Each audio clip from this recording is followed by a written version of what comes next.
Hello there, my little doodlebugs. How are you doing? I'm sorry I've not been able to keep this channel going, so you just have to take the random things when you get them. Anyway, with the election looming, surely you've heard of that. Oh, we're all worn out with it, aren't we? Big changes ahead in the Tory manifesto for retired people, and we need to be aware of it.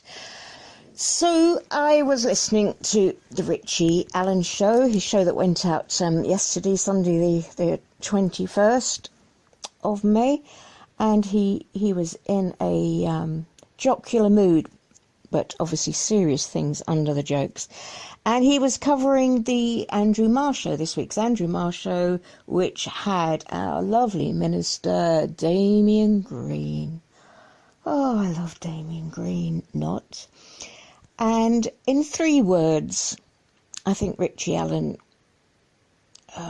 said what's ahead for retired people, and if we're lucky enough, the rest of us, to get to retirement age, it's going to be even worse. So have a listen to this, and then after it, I'm going to put the whole thing on so that you can have it in context. I'll put a link to the show below and a link to the channel at the end. Obviously, it's better to hear it from the original, but here we go. The explanation from Green went on. They will know, those pensioners will know that they're fucked. That. Yeah, so now you know. Okay, so here's the playback of that whole section of his show.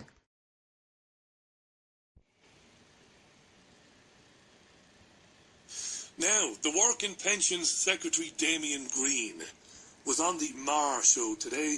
I know I mention this every week, but, you know, we have listeners joining us all the time.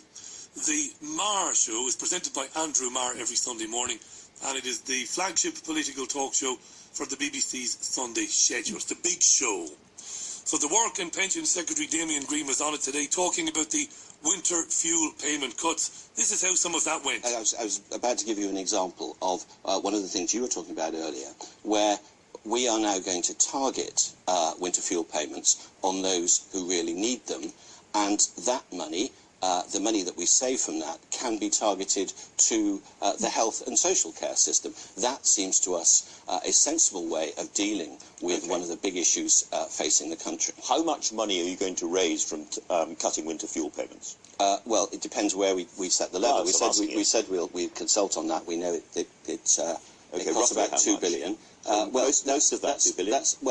We'll see, because we haven't, as you know, set the exactly. It is an uncosted black hole document. It's not uncosted, because we haven't said we are going to spend X billion extra on health. We are saying that the money we save on the winter fuel payments going to Mick Jagger and Bernie Ecclestone and indeed John McDonnell, that would be better spent on the social care system, which needs more money. Everyone agrees that. Mick Jagger and Bernie Ecclestone and John McDonnell.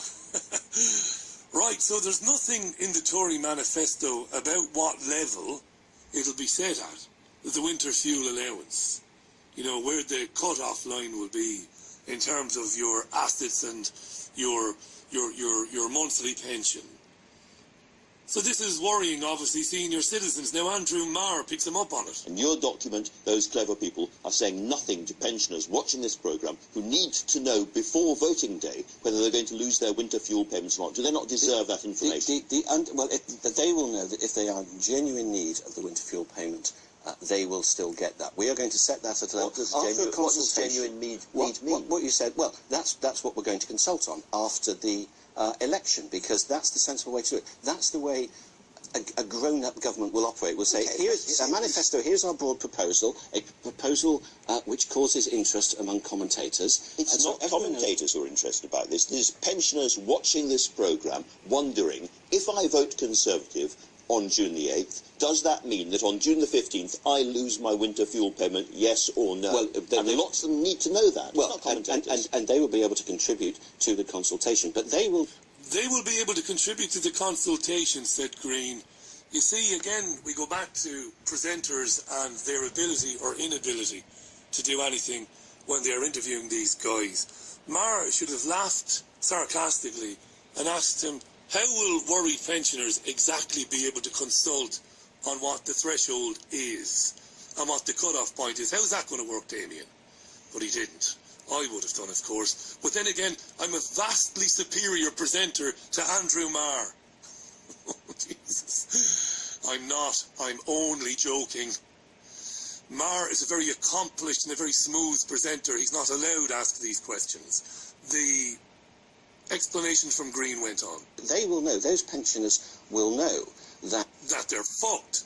That we have massively reduced pensioner poverty. One of the proudest things that successive governments have done is that in the 70s and 80s, pensioner poverty was 40% of pensioners. We've now got that down to 14%. Blah, blah, blah, blah, blah, blah, blah, blah, blah. Waffle, waffle, waffle. But then, and I will always be fair as long as I live. I have many faults, many flaws. They are innumerate. But I will always be fair. Then we get a terrific bit of journalism from Andrew Marr.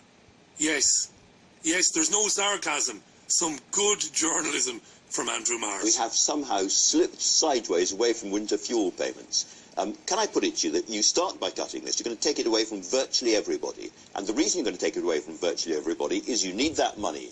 And one David Cameron said at the time of the last election, you could, he's talking about the then Labour policy to take winter fuel payments away only from the top 5% by restricting these benefits aggressively or abolishing them altogether is the only way you make big savings. And he went on, once they have started chipping away at these benefits, believe me, before long they'll start getting rid of them altogether. And we'll be back where we were, the people who have worked hard all their lives being written off and forgotten about. Well, we've identified social care as one of the big issues that both old people obviously care about, but also their children, younger generations as well. And we think that restricting winter fuel payment to those who genuinely need it, and whoever they may be. We as a country will decide what that is in a proper consultation, which is the way. And he waffles on again, but back to the outstanding bit of journalism from Andrew Marr. Have somehow slipped sideways away from winter fuel payments.